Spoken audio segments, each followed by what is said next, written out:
दोस्तों, आज मैं अपनी कहानी आप सभी को सुनाने जा रही हूँ जो कि मेरी ही है। तो चलिए आज की कहानी शुरू करते हैं। तो मेरा नाम शालिनी है और मैं अभी 12 पास कर चुकी हूँ और मैं ग्रेजुएशन कर रही हूँ और हमारे घर में मेरी शादी की बात चल रही है और हमारे घर वालों ने एक लड़का पसंद कर लिया है। आज लड़के की तरफ से मुझे कुछ लोग देखने आए हैं, जिसमें 2 लोग हैं, मेरे ससुर जी और मेरे ससुर जी के भाई। उन्होंने मुझे देखा और मैं उनको पसंद आ गई और वह चले गए। उसके बाद कुछ दिनों बाद फिर से वहाँ से बहुत सारे लोग मुझे देखने आते हैं और उन्हें मैं पसंद आ जाती हूँ और ऐसे ही मेरी शादी फिक्स हो जाती है और शादी का डेट भी। तो हमारी शादी को अभी 5 महीने रह गए हैं और हमारे घर से कॉल आते थे तो ससुराल में सभी से बातें होती थी, तो दिल्ली ऐसे कॉल आने लगा और सभी से बातें होने लगी। पर मैंने कभी उसे लड़की से बात नहीं की जिससे मेरी शादी होने वाली थी। तो उन्होंने बोला कि वो मुझसे बात करना चाहते हैं, पर मैंने मना कर दिया क्योंकि मैंने कभी किसी लड़के से बात नहीं की थी। ऐसे ही फोन आने लगा और मैंने कभी बात नहीं की। फिर एक दिन ऐसे ही वह जिद करने लगे कि मुझे बात करनी है, तो फिर मेरी भाभी ने बोला कर लो बात।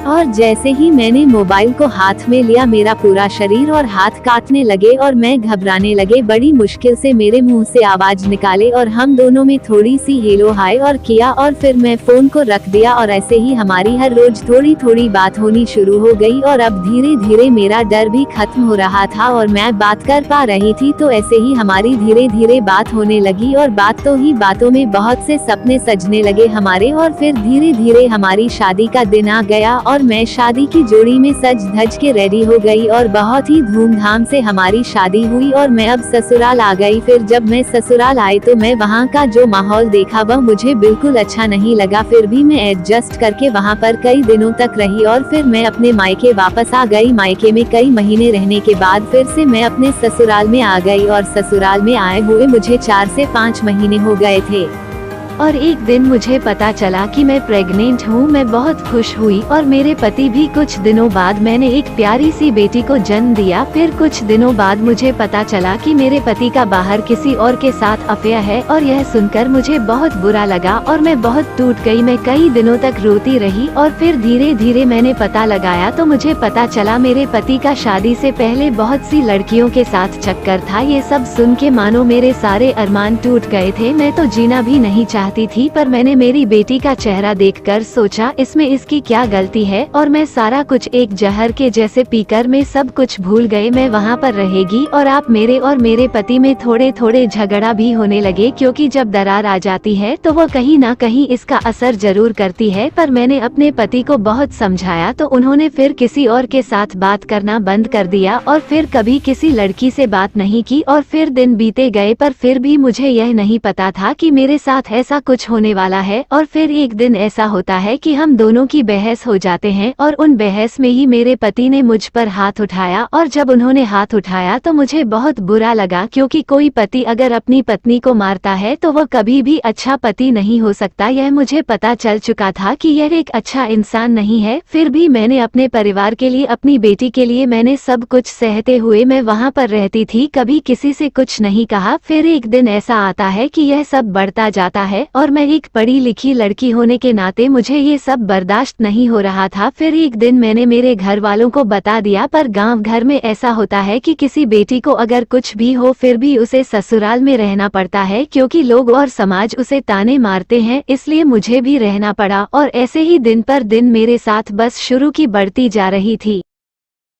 अब ये सब मेरे साथ अक्सर होने लगा और मेरे पति मुझ पर बार बार हाथ उठाते हैं, पर यह सब मेरे बर्दाश्त के बाहर होता जा रहा है। और मैं एक दिन सारी बातें घर वालों को बता दे तो घर वालों ने आकर सभी को समझाया और मुझे भी समझाया और समाज का, दुनिया और इज्जत के नाम पर मुझे फिर से सब कुछ सहना पड़ रहा है। ऐसे ही फिर दिन करते गए और अपना तो पहले जैसा प्यार है और ना पहले जैसा विश्वास है और बार बार ऐसे ही झगड़े होते जा रहे थे। एक बार मैंने बोला सभी को कि मैं अब साथ नहीं रहना चाहती हूँ, अब मुझे डिवोर्स चाहिए। पर मेरे घर वालों ने मेरी बात को नजरअंदाज कर दिया और समझा बुझा कर रहने के लिए कह दिया। और मैं भी सोचा कि दो बच्चे हो गए हैं, पर फिर भी मुझे हमेशा यही लगता था कि इस रिश्ते में रहना मेरे लिए सही नहीं है और आज भी लगता है क्योंकि मेरे साथ जो हो रहा है वो सही नहीं है और अब मैं पूरी तरह से टूट चुकी हूँ। कभी कभी तो मन करता है कि पंखे से लटक कर जान दे पर फिर सोचते हैं मेरे बाद मेरे बच्चों का क्या होगा, कैसे रहेंगे, यही सब सो के फिर से अपने कदम को रोक लेती हूँ, पर अब मैं थक चुकी हूँ इन सारी चीजों से। अब तो मुझे ना नींद आती है और ना ही कोई मेरी जिंदगी में खुशी है। समाज को दिखाने के लिए मैं मुस्कुराती हूँ, समाज को दिखाने के लिए मैं रहती हूँ, पर मैं अंदर से टूट चुकी हूँ और मैं सच बता रही हूँ कि मैं अब नहीं रहना चाहती। पर मैं क्या करूँ, मुझे क्या करना चाहिए, क्या सही है और क्या गलत है, यह सब समझ में नहीं आ रहा है। मैं इस वीडियो के माध्यम से यह जानना चाहती हूँ कि मुझे क्या करना चाहिए। अगर आप सब मेरी वीडियो देख रहे हैं तो प्लीज आप सब बताएं कि मुझे क्या करना चाहिए, क्या मुझे इस रिश्ते को बचाना चाहिए या फिर नहीं। आप सब कमेंट करके जरूर बताएं, क्योंकि आप सबके कमेंट पर ही मैं फैसला करूंगी कि मुझे क्या करना है।